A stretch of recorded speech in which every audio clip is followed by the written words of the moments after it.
भरतपुर नाम का एक राज्य था। वहाँ के राजा चंद्रभान थे। राजा चंद्रभान के वीर प्रताप और सूर्य प्रताप नाम की दो जुड़वा पुत्र थे।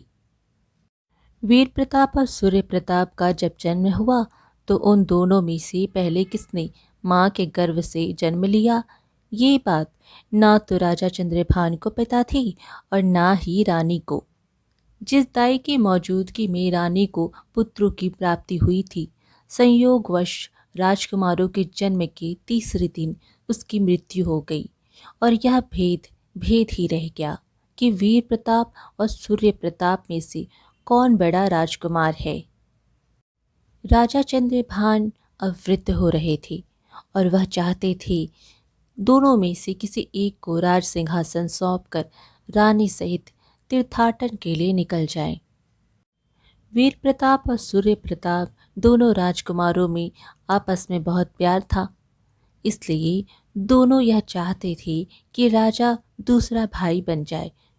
लेकिन राजा चंद्रभान को तो किसी एक पक्ष में निर्णय करना था और वह समझ नहीं पा रहे थे कि किसे राजा बनाए। राजा का मंत्री बहुत ही चतुर व्यक्ति था। राजा ने जब अपनी समस्या मंत्री के सामने रखी और बोले, दोनों ही राजकुमारों में समान रूप से गुण है, एक समान दर्जे योद्धा हैं। तलवारबाजी, भाला फेंकने, तीर चलाने में कौन ज्यादा निपुण है यह कहना बहुत मुश्किल है। मल्ल युद्ध में भी दोनों एक समान पराक्रमी हैं। मैं दोनों में से किसी भी पुत्र के साथ अन्याय नहीं करना चाहता, लेकिन यह भी नहीं चाहता कि अधिक योग्य पुत्र राज्य से वंचित हो जाए। अब आप ही बताएं महामंत्री, हम किस पुत्र का राज्याभिषेक करें। महामंत्री सोच में पड़ गए और कुछ देर विचार करने के बाद राजा से बोले, इसका मतलब है हम यदि दोनों राजकुमारों की परीक्षा लें तो भी यह जानना मुश्किल होगा कि दोनों में से कौन अधिक गुणी है। राजा चंद्रभान बोले, हाँ, दोनों ही मेरे पुत्र हैं, मुझे समान रूप से प्यारे हैं, इसलिए समझ नहीं पा रहा हूँ क्या करूँ। आप महामंत्री हैं, मेरी सारी समस्याएं आप ही सुलझाते हैं, अब यह समस्या भी आप ही सुलझाइए। महामंत्री ने भी बहुत सोच विचार किया, किंतु वह भी किसी निष्कर्ष पर नहीं पहुंच पाए तो बोले, महाराज, मुझे सोच विचार के लिए एक दिन की छुट्टी दीजिए। कल मैं राज दरबार में नहीं आऊँगा, परसों मैं इस विषय में ज़रूर कुछ कह सकूँगा। राजा चंद्रभान ने महामंत्री को छुट्टी दे दी। उस समय सर्दियों के दिन थे। राज्य में अक्सर बर्फबारी भी हुआ करती थी। उस शाम काफ़ी ठंड हो चुकी थी जब महामंत्री अपने घर पहुँचे। अपने घर पहुंचकर महामंत्री बेचैनी से चहलकदमी करने लगे। उन्हें बार बार इधर से उधर चक्कर काटता देख उनकी पत्नी ने अपनी युवा पुत्री शकुंतला से कहा, बेटी, तुम्हारे पिताजी बड़े परेशान दिख रहे हैं, उनसे पूछो तो सही क्या परेशानी है। शकुंतला पिता के निकट आई और पूछा, पिताजी, आप किस बात से परेशान हैं। मंत्री बोले, हाँ बेटी। और फिर मंत्री ने अपनी परेशानी का सारा कारण अपनी पुत्री को बताया। शकुंतला ने अपने पिता की बात सुनी और कहा, बस इतनी सी बात से आप परेशान हैं। शकुंतला हंसी और बोली, इस समस्या का हल तो मैं आपको बता दूं। मंत्री बोले, सच। और फिर मंत्री जी का चेहरा खिल उठा। तो जल्दी से बताना बेटी। शकुंतला ने बताया और उसका बताया उपाय मंत्री जी को पसंद भी आया। अगले दिन राज दरबार में मंत्री ने राजा चंद्रभान से कहा, महाराज, दोनों में से राजकाज के दृष्टिकोण से कौन अधिक योग्य रहेगा जानने के लिए दोनों राजकुमारों की एक एक परीक्षा लेनी होगी और इसके लिए आपको 3 दिन के लिए दोनों राजकुमारों को मेरे घर भेजना होगा। मैं दोनों को अलग अलग कक्ष में ठहराऊंगा, आप दोनों को समझा दीजिए। 3 दिन उन्हें राजकाज सीखने के लिए मेरे यहाँ रहना होगा और वहाँ मैं जो कहूँगा वही करना होगा। राजा चंद्रभान ने दोनों पुत्रों को बुलाया और वैसा ही कहा जैसा महामंत्री ने कहा था। दोनों राजकुमार पिता के आज्ञाकारी पुत्र थे। वे पिता की आज्ञा अनुसार महामंत्री के घर पहुंच गए। महामंत्री ने दोनों राजकुमारी के लिए कमरे पहले ही तैयार करवा दिए थे। मंत्री के यहाँ दो नौकर थे, मोहन और सोहन। मंत्री जी ने मोहन से कहा वह वीर प्रताप को उसके कक्ष में ले जाए और सोहन को आदेश दिया वह सूर्य प्रताप को उसके कक्ष में ले जाए। दोनों नौकर दोनों राजकुमारों को उनके कमरों में ले गए। अपने कमरे में पहुंचकर वीर प्रताप ने देखा कमरे में कोई खिड़की नहीं थी और उसका बिस्तर एक दीवार के साथ जमीन पर लगा था। बिस्तर पर लेटकर वीर प्रताप ने मोहन से कहा भाई अगर कष्ट ना हो तो एक सुराही में स्वच्छ जल और एक गिलास ला दीजिए। मोहन बोला अभी लाया। ये कहकर मोहन चला गया, लेकिन जब सूर्य प्रताप सोहन के साथ अपने कमरे में गया, यही सब देख आग बबूला हो उठा। यह क्या, जमीन पर बिस्तर, ये क्या बदतमीजी है। मैं हमेशा शाही पलंग पर सुगंधित बिस्तर पर सोने वाला राजकुमार सूर्य प्रताप जमीन पर सोएगा। महामंत्री ने सोच भी कैसे लिया। अगले ही क्षण म्यान से तलवार निकाल हवा में लहराते हुए राजकुमार सूर्य प्रताप कमरे से बाहर निकला और चिल्लाया। महामंत्री तुरंत ही अपनी पत्नी के साथ दौड़ा दौड़ा सामने आया तो चिल्लाकर सूर्य प्रताप बोला मेरा बिस्तर जमीन पर लगवाने की तुम्हारी हिम्मत कैसे हुई। मंत्री बोला क्षमा करे, मैंने वही किया जिसकी मुझे आज्ञा थी। सूर्य प्रताप बोला किसकी आज्ञा से तुमने हमारा बिस्तर जमीन पर लगवाया। बुलाओ से, हम अभी उसकी गर्दन धड़ से अलग कर देंगे। मंत्री ने कहा क्षमा करे युवराज, आप ऐसा नहीं कर सकते। क्या आपको याद नहीं कि आपके पिता ने राजकाज में निपुणता पाने के लिए मेरे यहाँ भेजा। क्या आपका यह फर्ज नहीं है कि आप मेरी हर आज्ञा का पालन करें। मंत्री की बात सुनकर राजकुमार सूर्य प्रताप ठंडा पड़ गया और धीमे स्वर में बोला लेकिन मैं जमीन पर बिछे बिस्तर पर सो नहीं सकता, आराम भी नहीं कर सकता। मंत्री बोले ठीक है, कुछ देर रुकिए, मैं पता करता हूँ कि आपकी सुविधा के लिए क्या किया जा सकता है। बाहर शोर सुनकर राजकुमार वीर प्रताप अपने कमरे से बाहर आ गया और सूर्य प्रताप से बोला भाई 3 दिन की ही तो बात है, 3 दिन के लिए जमीन पर बिछे बिस्तर पर ही सो लो। सोच लो कि हमारे पिता ने, हमारे महाराज ने हमें किसी युद्ध में लड़ने के लिए भेजा और हमें किसी जंगल अथवा मैदानी क्षेत्र में रात गुजारनी है। तब हमें ज़मीन पर ही सोना पड़ेगा और शायद तब हमें बिस्तर भी ना मिले। सूर्य प्रताप बोला तब की तब देखेंगे भाई, यहाँ मुझे आराम करने के लिए आरामदेह पलंग चाहिए। मंत्री वहाँ आए और बोले ठीक है, आपके लिए आपके कमरे में शाही पलंग जैसे ही एक पलंग का प्रबंध किया जा रहा है।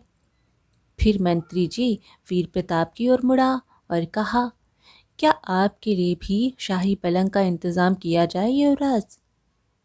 वीर प्रताप ने कहा नहीं, मुझे ज़मीन पर सोने में कोई असुविधा नहीं है। उस रोज़ जब दोपहर के भोजन का समय हुआ तो मोहन और सोहन शनील के शानदार लाल कपड़े से ढकी एक मिट्टी की थाली लेकर वीर प्रताप और सूर्य प्रताप के कमरों में पहुँचे। सूर्य प्रताप ने जैसे ही कपड़ा हटाया, मिट्टी की थाली में केला, अमरूद, सेब, नाशपाती, पपीता आदि फल देखकर उबल पड़ा। यह सब क्या है? यह मेरे भोजन का समय है। दाल, चावल, हलवा, पूड़ी, दही और खीर का प्रबंध करो। सोहन मिट्टी की थाली और उसमें रखे फल लेकर वापस पलट गया। थोड़ी देर बाद वह सूर्य प्रताप द्वारा मांगे गए सभी पकवान लेकर आ गया। उसी समय महामंत्री वीर प्रताप के कमरे में आकर पूछा, युवराज, आप यह फलाहार खा लेंगे या आपके लिए कोई और प्रबंध किया जाए? वीर प्रताप ने कहा, नहीं, मुझे कुछ और नहीं चाहिए। हमारी माँ जब भी उपवास करती है फलाहार ही लेती है। आज मैं भी अनुभव करना चाहता हूँ कि दिन भर फलों का सेवन करके रहने से कैसा लगता है।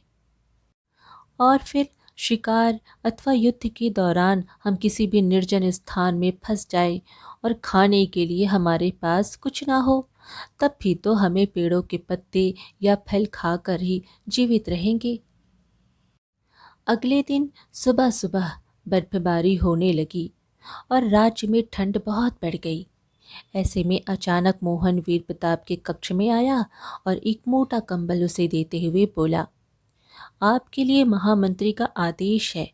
आप घर से बाहर निकलकर पश्चिम दिशा में 2 कोस तक घूमकर आए। वीर प्रताप बाहर निकला। अभी वो 2-3 फलांग ही आगे बढ़ा था, उसे एक पेड़ के नीचे जमीन पर गंदे से कपड़ों में चेहरे पर बाल बिखरा एक युवती लेटी हुई दिखाई दी। वह ठंड से थर थर कांप रही थी। वह बड़बड़ा रही थी, कोई मुझे एक कंबल दे दो। बिखरे हुए बालों और मुंह पर लगी मिट्टी की वजह से उस युवती का चेहरा बिल्कुल नजर नहीं आ रहा था। राजकुमार वीर प्रताप को उस लड़की से घृणा नहीं हुई, बल्कि बहुत तरस आया। उसने बहुत ठंड के बावजूद अपना कंबल उतारकर उस युवती के बदन पर ढक दिया और बोला, अभी तुम इससे काम चलाओ। दिन में तुम राजा के दरबार में पहुंचना और महाराज से मदद मांगना। उनसे कहना तुम्हें राजकुमार वीर प्रताप ने भेजा है। राजकुमार वीर प्रताप के बाहर निकलने के 1 घंटे बाद सोहन सूर्य प्रताप के कमरे में पहुंचा और उसे एक कंबल देकर बोला, आपके लिए महामंत्री का आदेश है। आप घर से बाहर निकल पूर्व दिशा में 2 कोस तक घूम कर आए। राजकुमार सूर्य प्रताप ने कहा, पागल हो गया है क्या? ठंड का मौसम कोई घूमने का है? सोने दे मुझे। सोहन ने महामंत्री को बताया तो वह स्वयं सूर्य प्रताप के कमरे में आए और कर्कश स्वर में बोले, युवराज, राजा महाराजा हर मौसम में प्रजा का हाल जानने के लिए घूमने निकलते हैं। क्या तुम्हें नहीं लगता तुम्हें भी मेरा आदेश मानकर घूमने निकलना चाहिए? याद रही, महाराज ने, आपके पिता ने आपको और आपके भाई को राजकाज के ढंग सिखाने के लिए मेरे यहाँ भेजा है। महामंत्री के बार बार समझाने पर सूर्य प्रताप भी कंबल ओढ़कर बाहर निकला।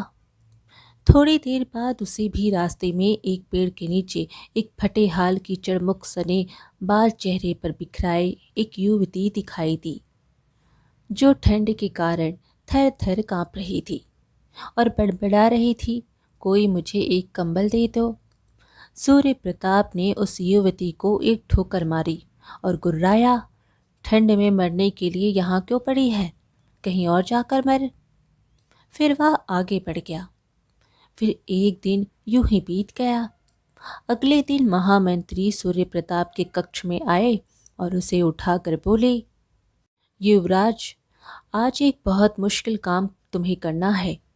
मुझे मालूम है तुम वो काम करना नहीं चाहोगे, लेकिन फिर भी तुम्हें करना ही होगा।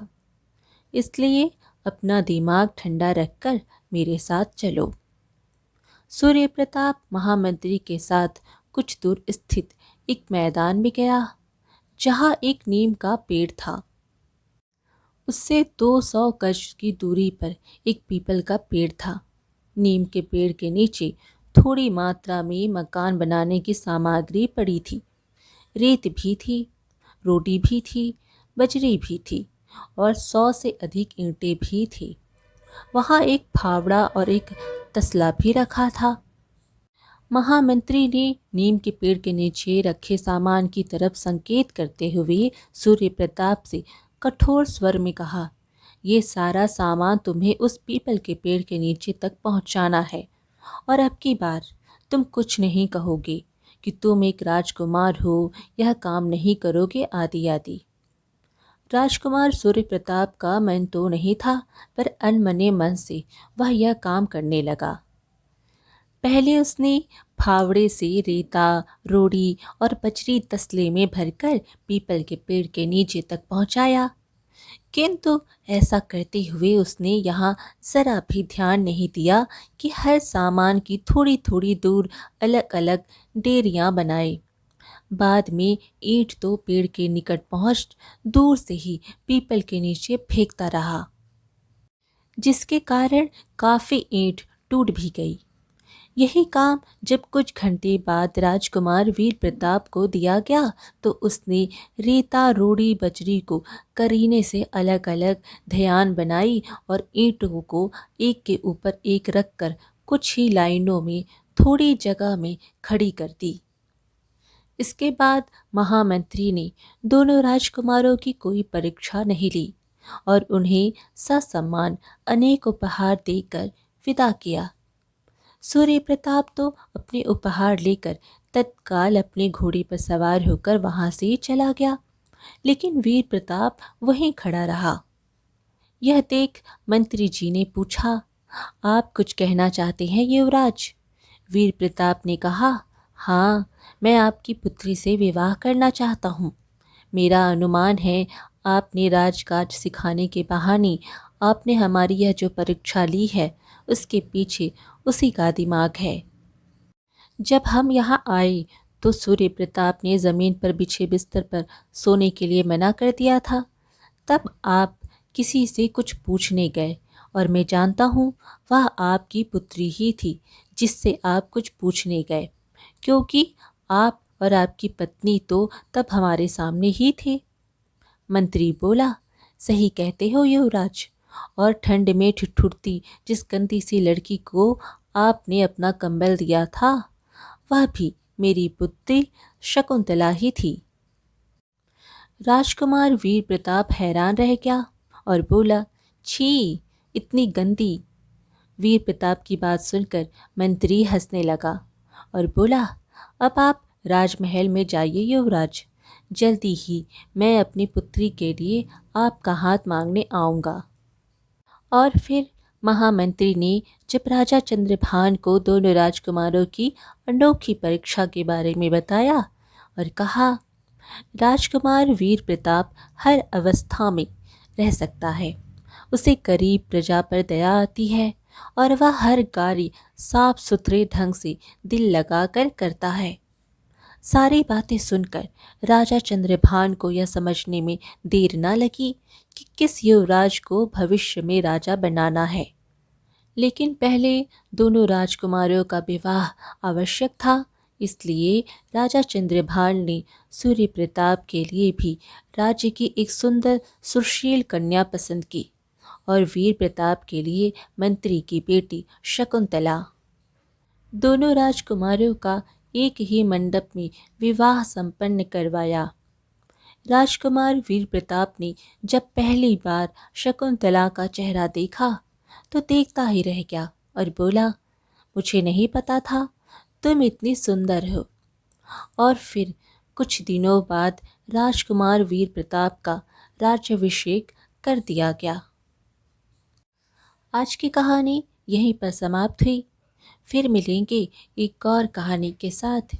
कहानी पसंद आए तो लाइक शेयर ज़रूर करें और चैनल को सब्सक्राइब करना बिल्कुल ना भूलें। धन्यवाद।